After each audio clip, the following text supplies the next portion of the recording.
I will talk about the theory of insurance for a little bit, and then I want to apply the theoretical arguments in particular to the area of health insurance, and a different heading for my lecture could also be from healthcare to welfare, because I want to show also the dynamics of interventionism in the healthcare market leading to successively worse situations. When it comes to insurance, Mises made an important contribution to this subject by introducing the distinction between what he calls class probability that refers essentially to risks that can be insured, and case probability, risky events against which one can not insure oneself, but for which one has to take individual responsibility. I should mention that these remarks that Mises makes in Human Action about probability theory were to a significant extent influenced by the work of his brother, even though he does not acknowledge that. Ludwig von Mises' younger brother, 2 years younger, Richard von Mises, was one of the foremost mathematicians, statisticians in the 20th century, professor at Berlin, and then at the end of his life at Harvard. And he is the originator of the so-called frequency interpretation of probability. So much just for background information. The two brothers did not like each other that much. But that does not mean that even if you hold a certain animosity towards someone, you might still learn from him. Let me explain some basic ideas about insurance. Any insurance involves the pooling of risks. It implies that to some of the insured people, more will be paid out than what they paid in the form of a premium, and to others, less will be paid out than what they paid in. If I insure myself against the risk of fire, for instance, then if my house burns down, then I obviously get more out than I paid in the form of premiums. And if my house does not burn down, then I paid more in than I got out of the insurance. But the key in all this is that no one of the insured knows in advance who the winners will be and who the losers will be. What I mean by winners is the guy whose house burned down. He is a winner. He got more out than he paid in. And what I mean by losers is, of course, the guy whose house did not burn down because he paid in vain and didn't get anything out of it. So just be aware of this definition of winners and losers. It is somehow a little bit counterintuitive, right? I mean, normally we would just consider that to be the other way around, but you know what I mean. That is to say, the winners and the losers must be distributed randomly. No one can predict who will be a winner and who will be a loser. And the resulting income redistribution, you realize, of course, that there's an income redistribution going on within an insurance scheme.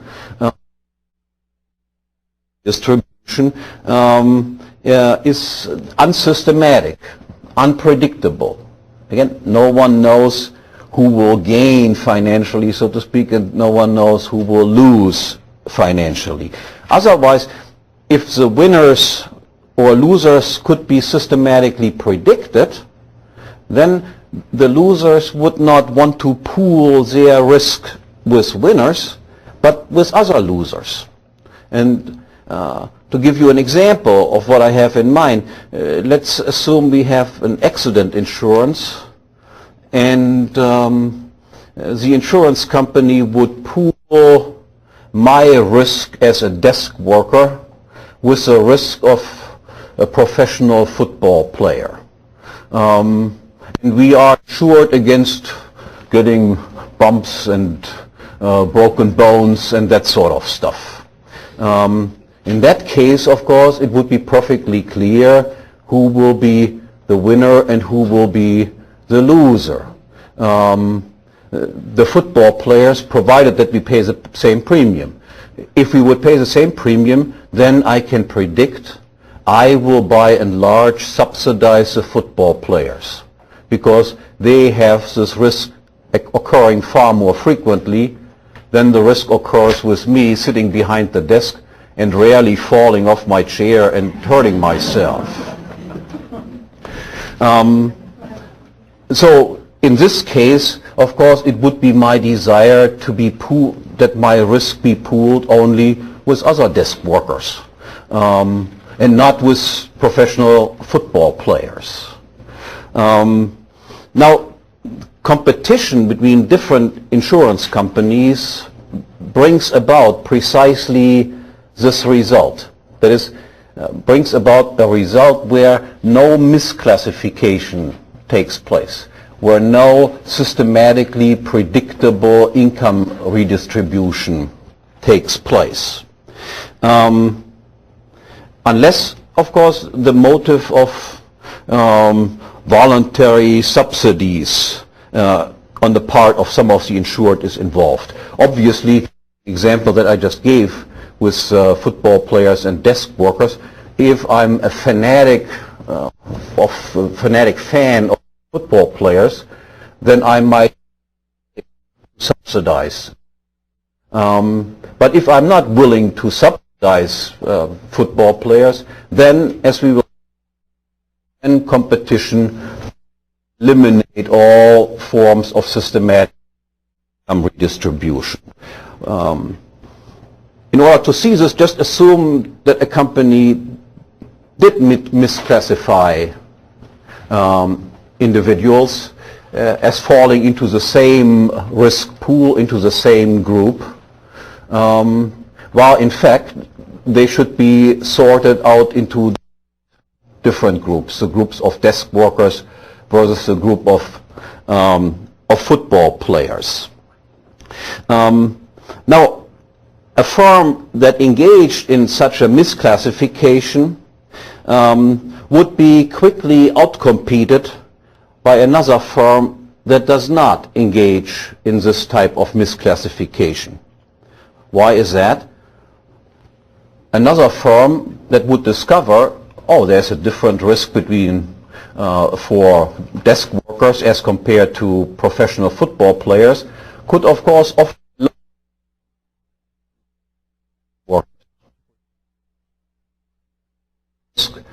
of that group of people to be affected at hand, and the desk workers would be lured by a lower premium to just give up the old insurance company and insure themselves with the other one, offering them a lower premium.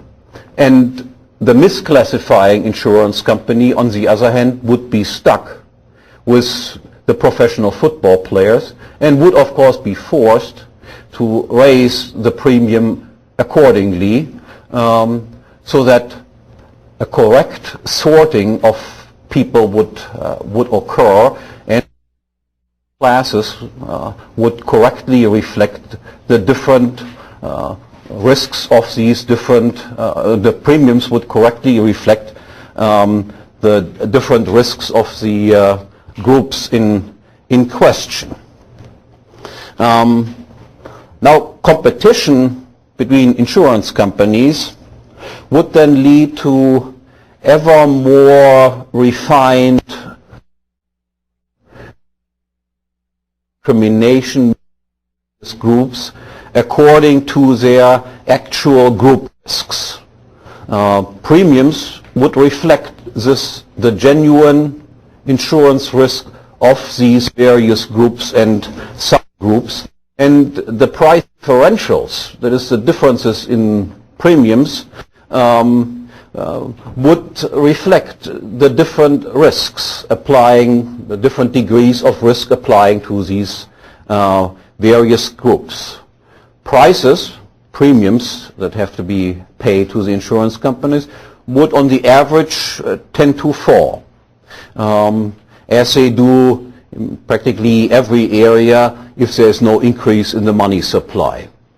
And the discrimination of people falling into this group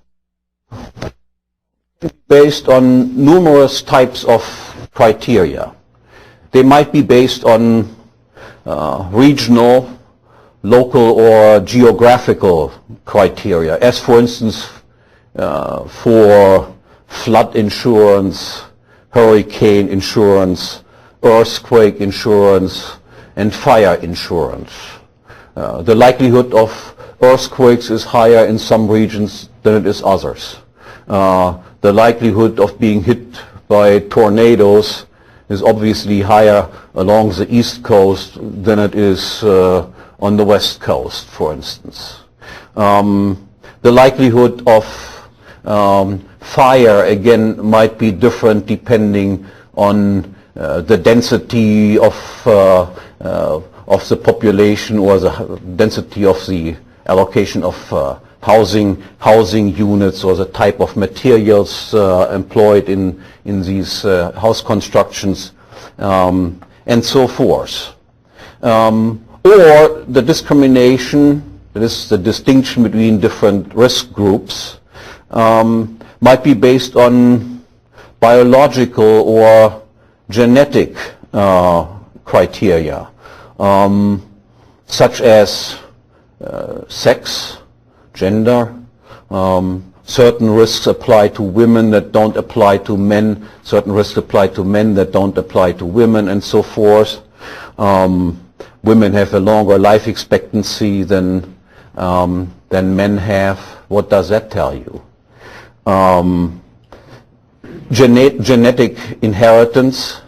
You might have certain genetic equipment, positive or negative, that make you less or more prone to attract certain types of diseases, and then accordingly you would be classified differently. That might be distinctions such as race.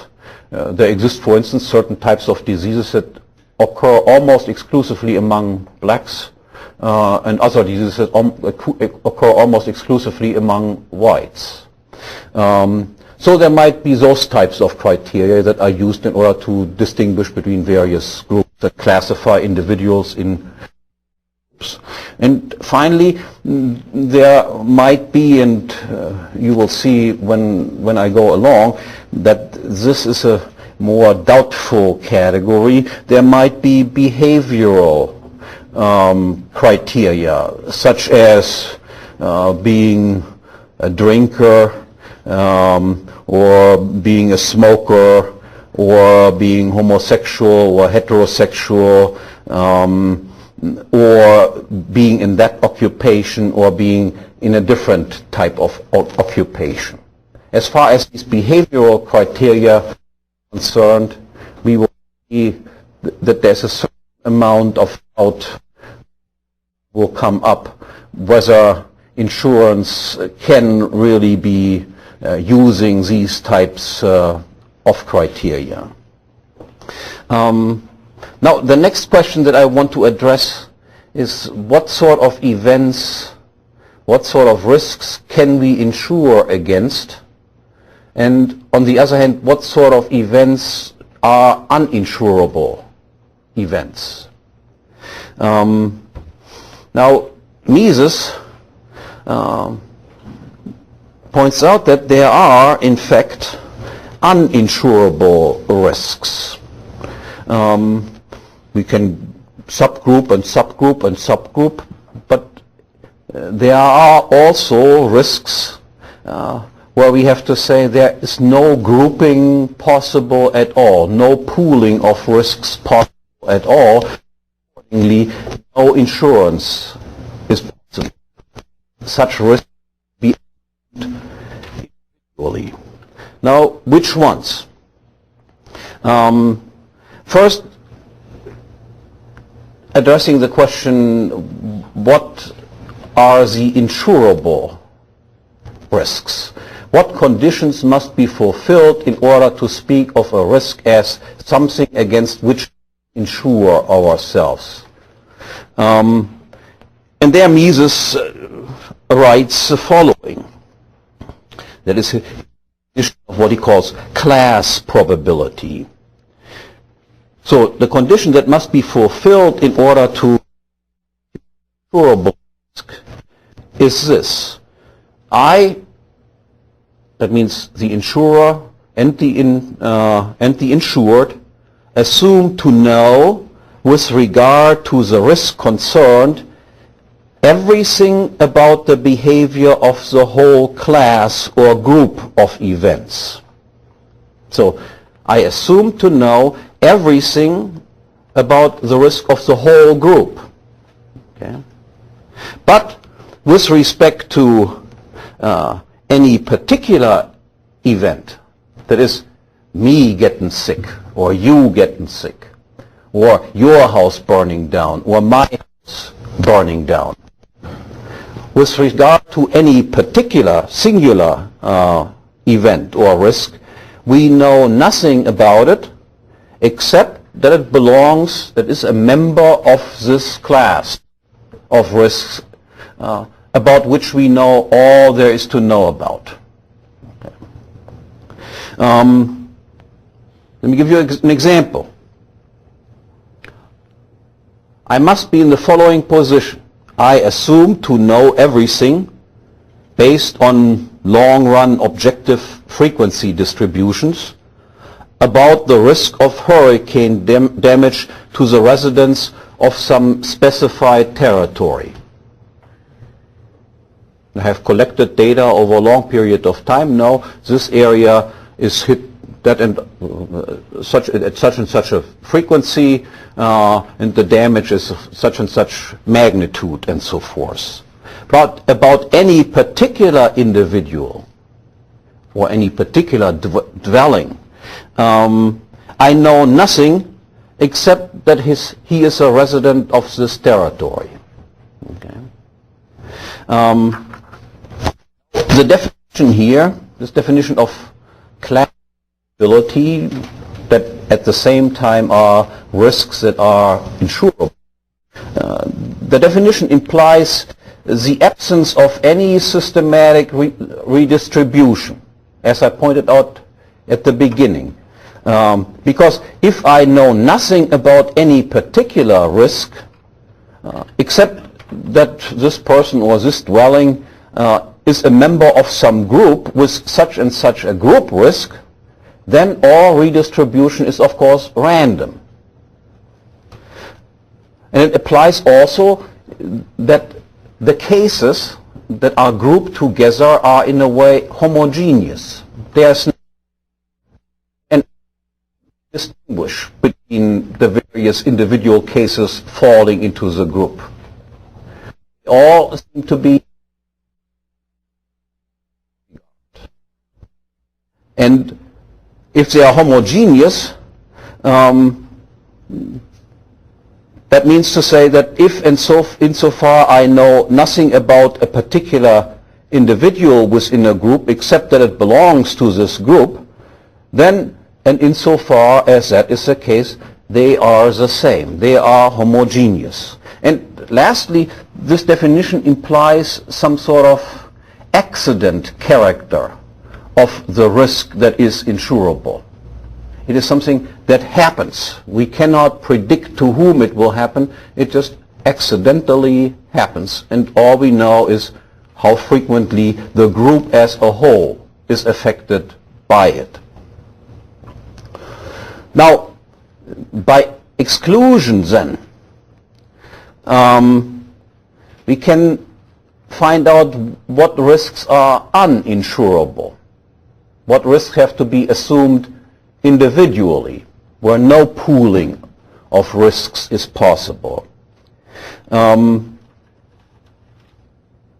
Risks that are uninsurable are risks where we can say that I know with regard to a particular risk, my risk or your risk, some or all of the factors determining its outcome. So if we know something that affects the likelihood of the risk occurring for an event,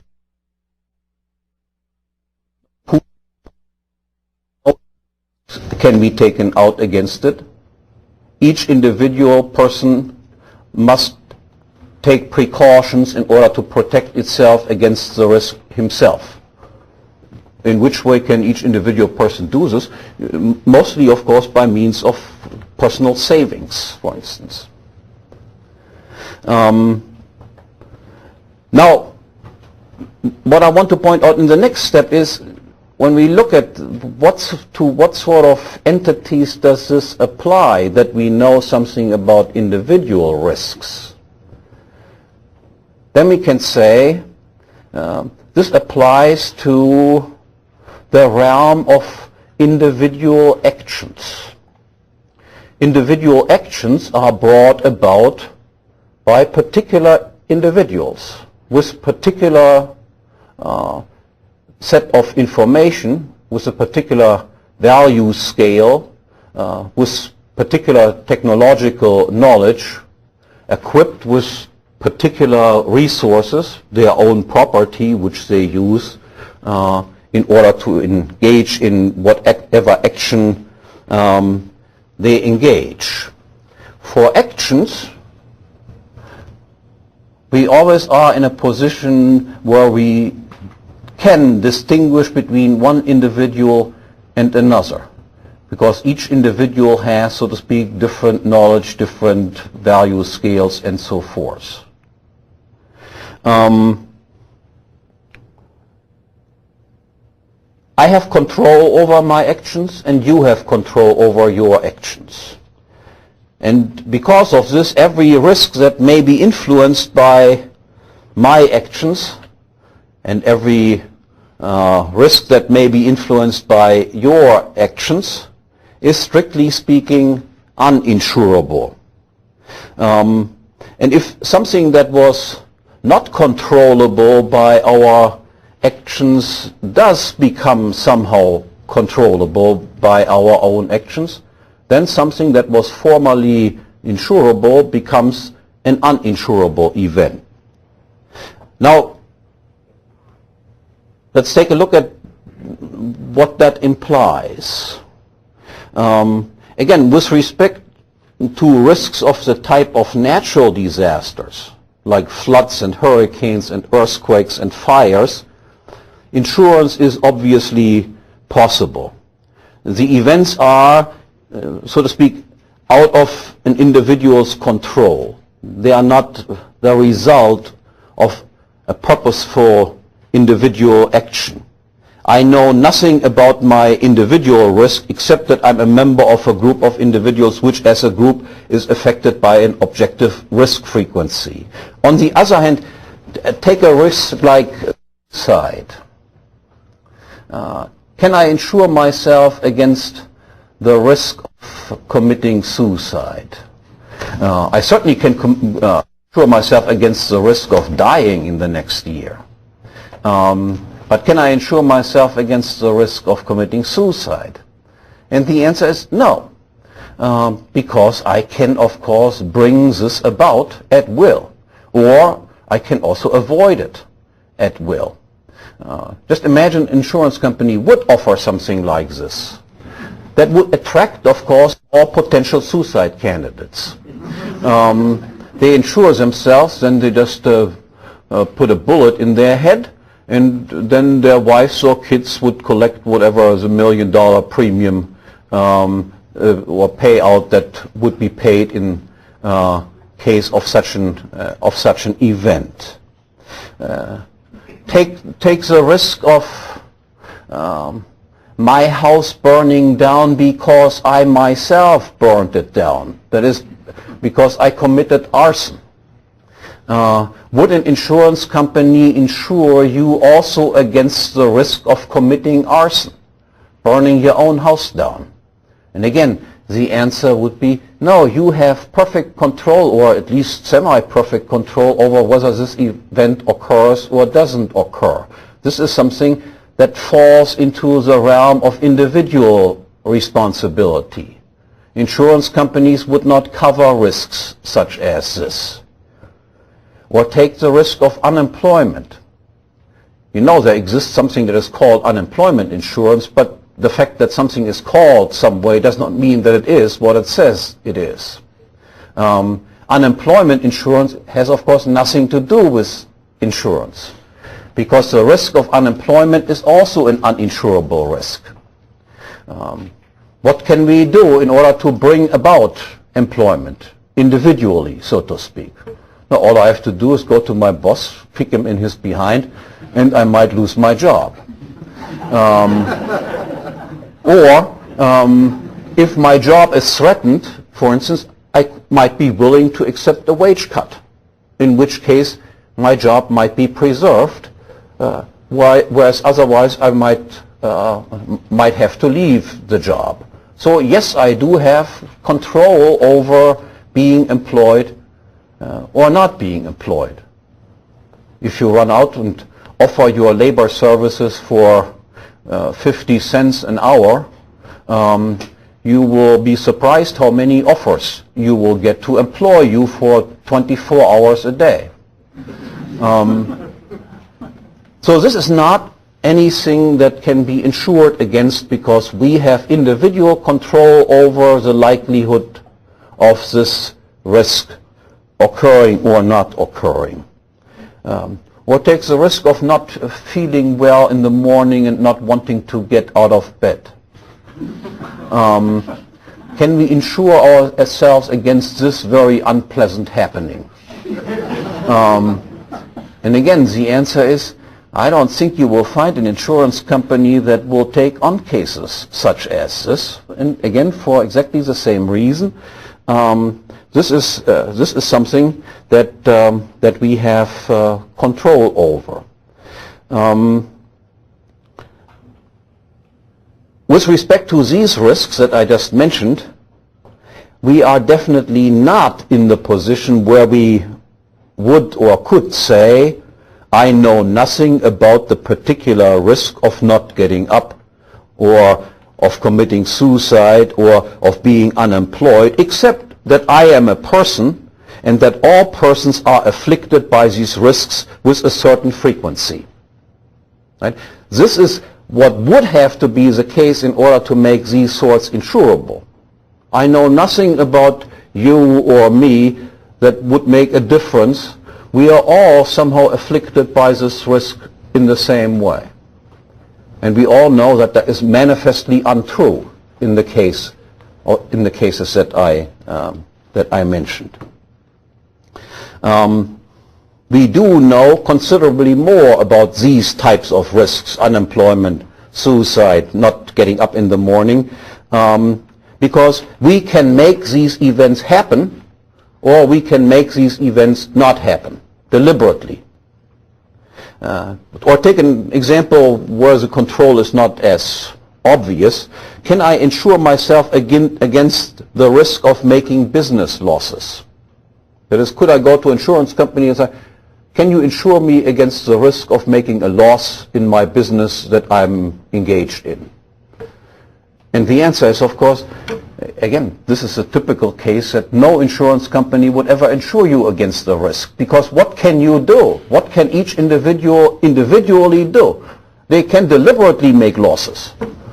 All you have to do is just give yourself a super high salary and then produce a lousy product, and then you will see that you will be bankrupt. on top of it produce a lousy product that makes it even more likely that you will go bankrupt. And again, we would not be in a position where we would say, I know nothing about my loss risk, except that I, as all other businessmen, are faced by the same group loss risk. As if business losses, so to speak, were something like being struck by lightning. They are not. Fractional reserve banking is, by the way, also something against the risks of which you cannot insure yourself. You know, as soon as you have fractional reserve banking, you have, so to speak, more property titles out there than you have property to back these titles with. And you can, by engaging in fractional reserve banking, of course, make the likelihood of a bank run higher or lower. If you have zero reserves, that is, you have no gold in the bank, but hundreds of thousands of tickets to gold in circulation, then the likelihood of a bank run is extremely high. If you have 100% reserves, that is, you have the same amount of gold in your vaults as the tickets that you have issued say that you do, then a bank run simply cannot occur, and you are, so to speak, safe from any type of bank run. So such a risk, of course, cannot be insured, nor can it be insured, for instance, that I change my mind or not change my mind. No insurance company would insure something like this. I insure you against the risk that you change your mind in the course of time. Now, with this distinction between accidental and insurable versus individually controllable and uninsurable risks in mind, what then about the possibility of health insurance? Now you will immediately recognize that it is appropriate to display a certain amount of skepticism what the possibilities are as regards the possibilities of insuring yourself against health risks. Health or sickness risks are insurable only insofar as the health risk for a given group has a character of accidents. That would be the case maybe in accident insurance.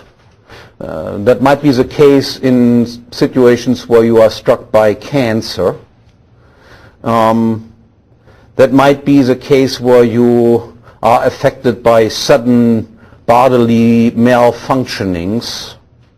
But because most health risks, and with the advance of medical knowledge, more and more of such health risks fall within the province of individual control, that has become somehow susceptible to individual influence and control, very little in this field is actually insurable. And such risks then would have to be assumed individually and paid out of pocket or paid out of individual savings. By the way, that used to be the case in the old days when people typically had just a contract with a doctor. They paid him, so to speak, a monthly fee, and then the doctor was willing to treat you in the course of this year. So you had individual contracts with doctors, something that has fallen completely out of fashion. Now, it is noteworthy that in all recent talk about healthcare reform, this fact, namely that most of the so-called health risks are uninsurable risks, has hardly ever been noted by economists, except for Mises. Mises already in his 1922 book on socialism, for instance, wrote the following. To the intellectual champions of social insurance and to the politicians and statesmen who enacted it, illness and health appeared as two conditions of the human body sharply separated from each other and always recognizable without difficulty or doubt. Any doctor could diagnose the characteristics of health, and illness was a bodily phenomenon which showed itself independently of the human will and was not susceptible to influence by will. And then he continues to say, now every statement in this theory is false. There is no clear defined frontier between health and illness. Being ill is not a phenomenon independent of conscious will and of psychic forces working in the subconscious. A man's efficiency is not merely the result of his physical condition. It depends largely on his mind and will. Thus, the whole idea of being able to separate, by medical examination, the unfit from the fit and from the malingerers, and those able to work from those unable to work, proves to be untenable. Those who believed that accident and health insurance could be based on completely effective means of ascertaining illnesses and injuries and their consequences were very much mistaken. The destructionist aspect of accident and health insurance lies above all in the fact that such institutions promote accidents and illness, hinder recovery, and very often create or at least intensify and lengthen the functional disorders which follow illness or accident. In order to underscore this, you only have to compare, for instance, employed people and self-employed people. And you will find that self-employed people work under conditions, continue to work under conditions where employed people typically call in sick. They work frequently under far worse conditions because they have a completely different type of motivation.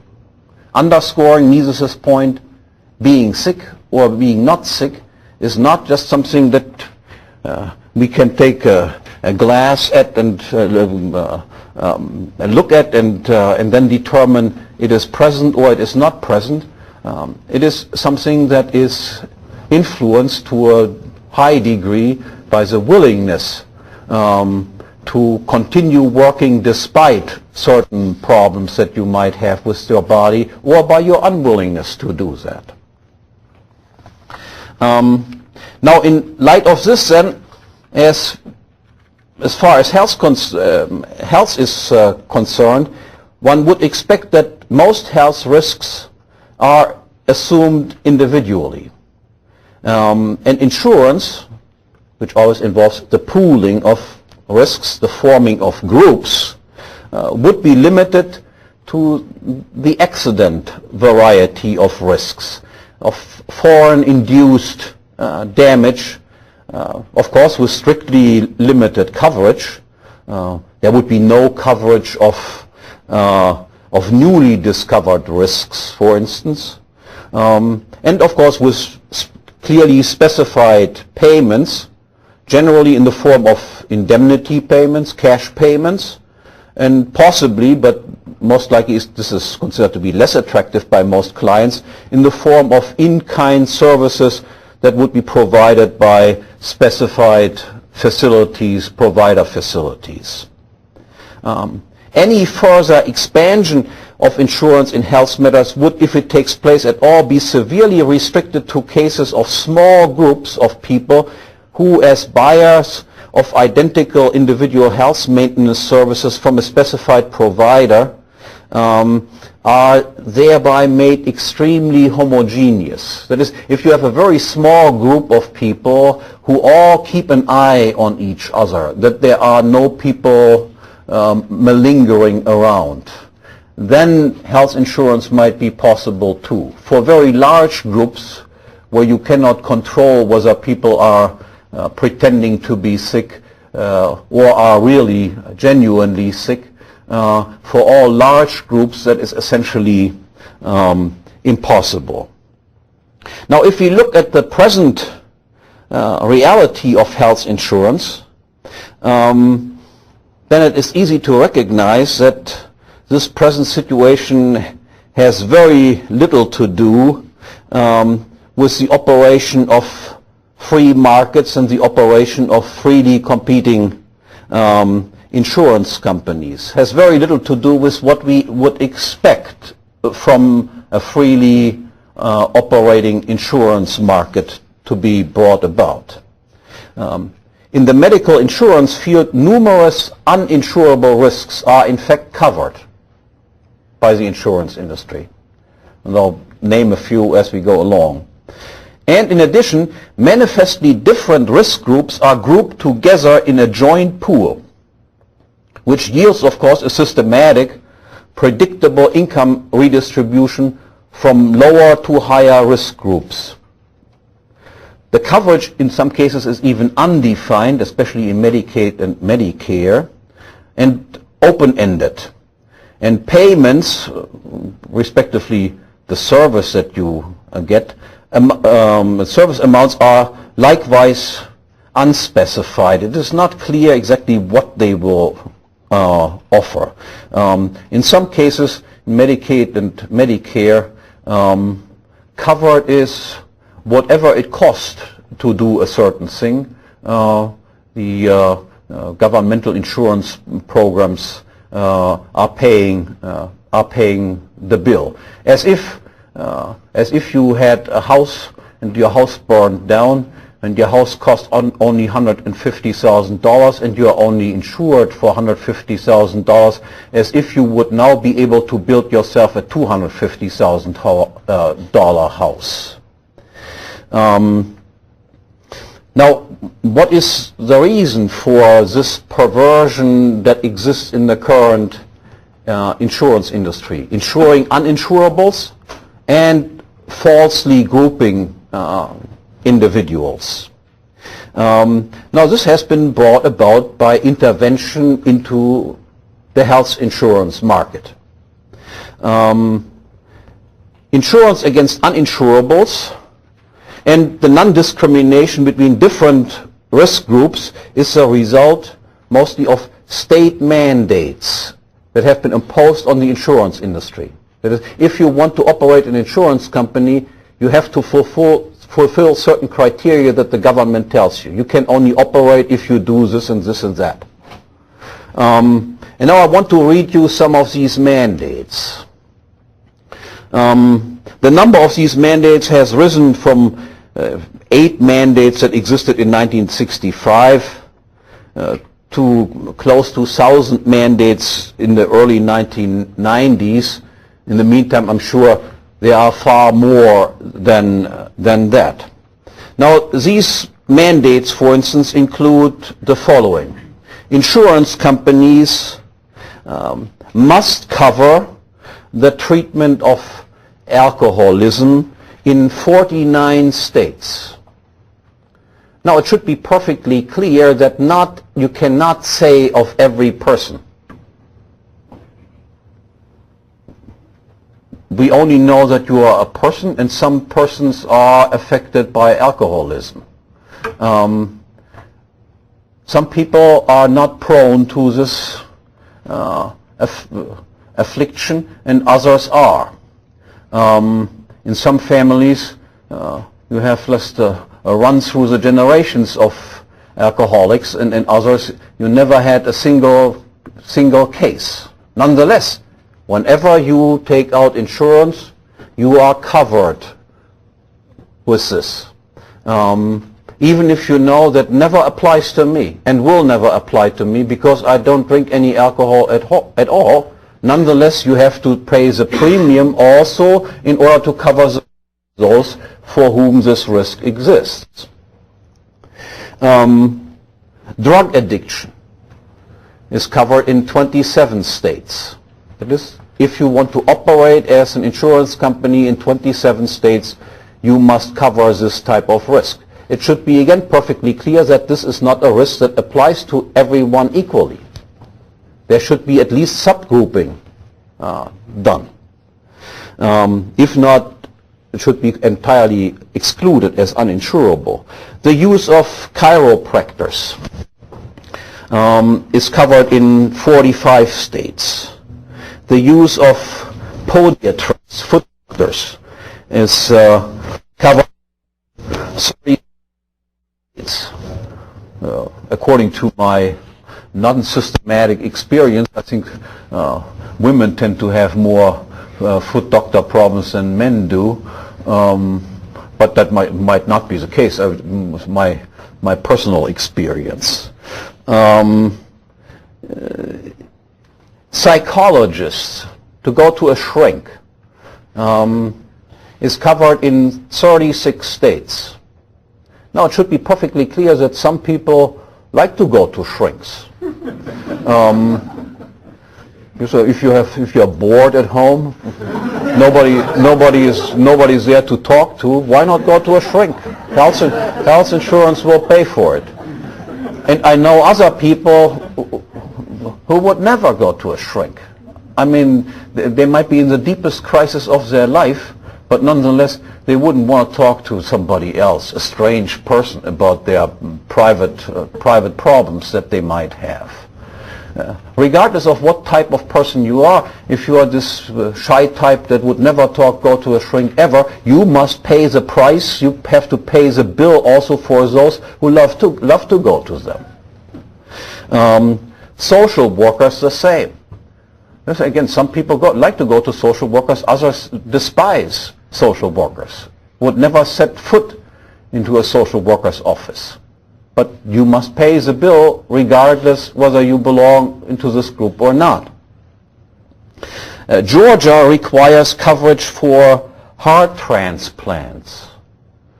The likelihood of having heart problems and requiring a heart transplant is also very different from one group to another group. Again, you just have to look at the family history and you will already have a pretty good idea of how likely or unlikely this type of risk is. But it must be covered for all equally.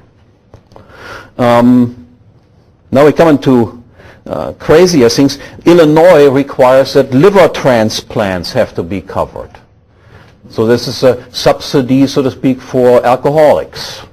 I assume that alcoholics tend to be more frequently in trouble with their liver and require a transplant. There might be other reasons for that as well, but certainly that group can be pinpointed rather easily.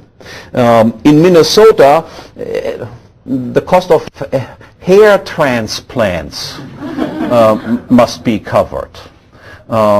And again, it should be perfectly clear. You only have to go through your family tree, and then you know that my father was bald, my mother was bald, my grandfather was bald. So likely I end up with little hair myself.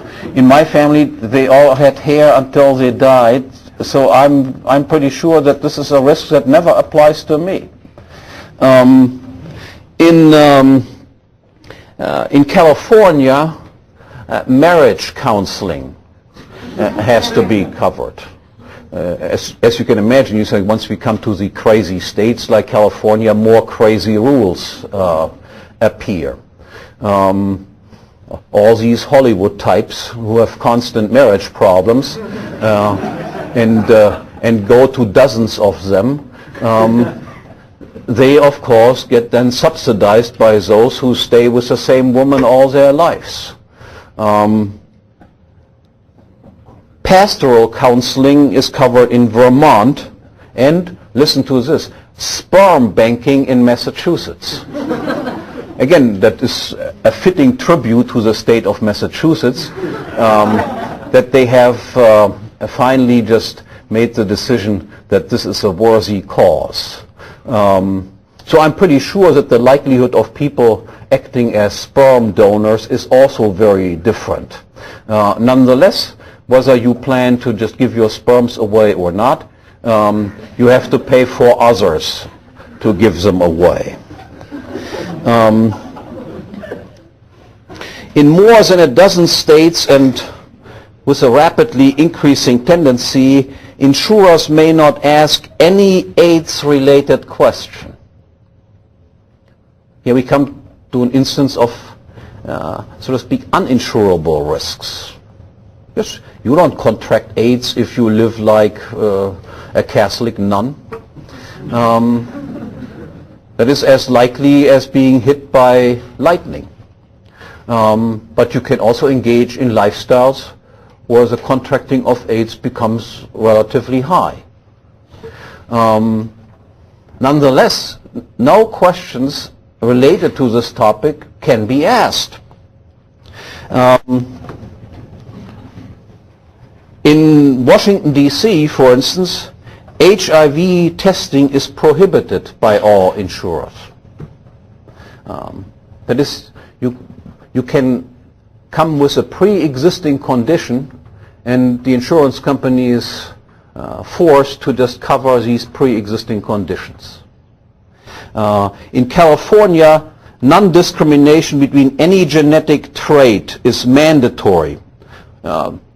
They are not allowed to find out whether you have sickle cell disease, which is something that appears mostly among black men, or Tay-Sachs disease, for instance, which is something that you find more frequently among Jewish people. None of these distinctions are allowed to be made, despite the fact that we all know that they do affect the risk. Now, while these mandates might be advantageous for government, they can meddle around in these things. For the insurance companies, they are only some sort of blessed, mixed blessing. While they can cover more, even uninsurable risks,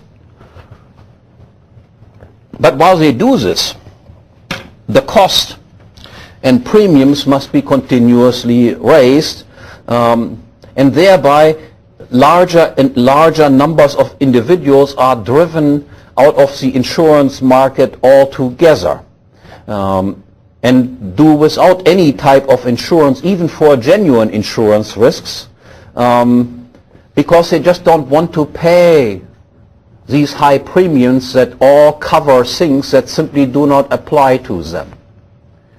You know all that screaming about there are so many people who are uninsured.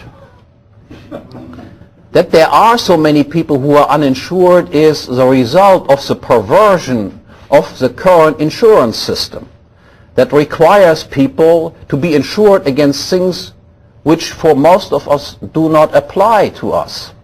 And then you reach the point where you say, I rather run the risk of being without any insurance rather than supporting something with hefty premiums, of which I think that 90% of the things covered are simply not applicable in my own case.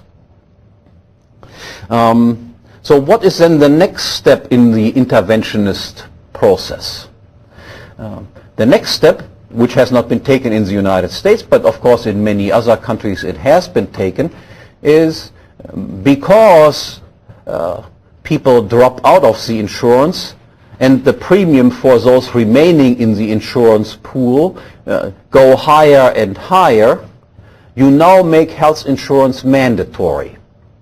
That is, you do no longer allow people to opt out. You must be insured. Now if you do this, then the consequence will be that the premiums go up and go up.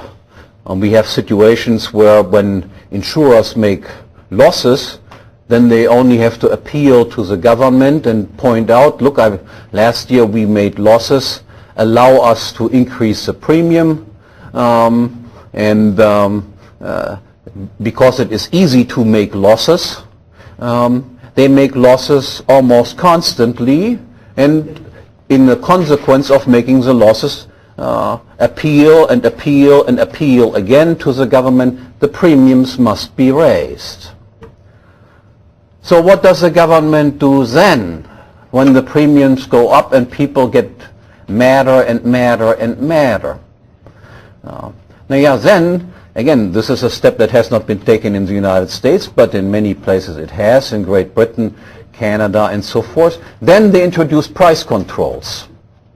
That is, then they tell the doctors and the pharmacies or whatever, only such and such a price can be charged for such and such a service. But what do you get when you introduce price controls in the healthcare business? Then you get, of course, shortages. Then the doctors will perform those tasks that are not price controlled and refuse to perform those tasks that are price controlled. And then there exist long waiting lists.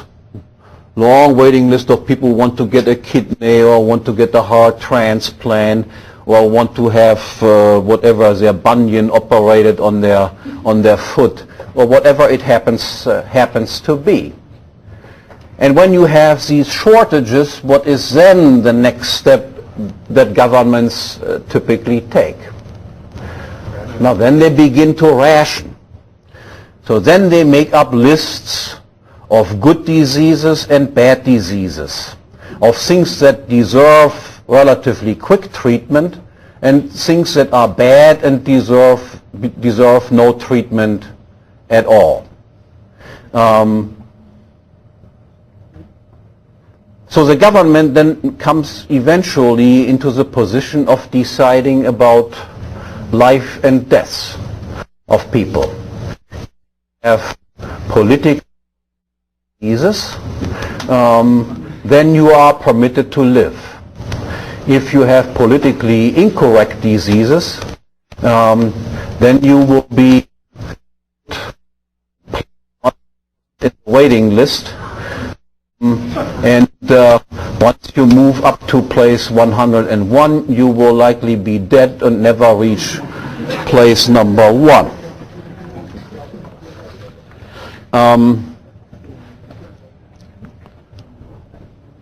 Now, where does all of this lead? Intervention in the insurance market creates an ever-increasing loss of individual responsibility, increases short-sightedness, and increases hazardous risks. Let me conclude with a quote from Mises, who says this: "The psychic forces which are active in every living thing, including men, in the form of a will to health and a desire to work, are not independent of social surroundings. Certain circumstances strengthen them, others weaken them. The social environment of an African tribe living by hunting is decidedly calculated to stimulate these forces. The same is true of the quite different environment of the citizens of a capitalist society based on division of labor and on private property. On the other hand, a social order weakens these forces when it promises that if the individual's work is hindered by illness or the effects of a trauma, he shall live without work or with little work and suffer no very noticeable consequences and reduction in income. Matters are not so simple as they appear to the naive pathology of the army or prison doctor. Social insurance has made the neurosis of the insured a dangerous public disease. Should the institution be extended and developed, the disease will spread. No reform can be of any assistance.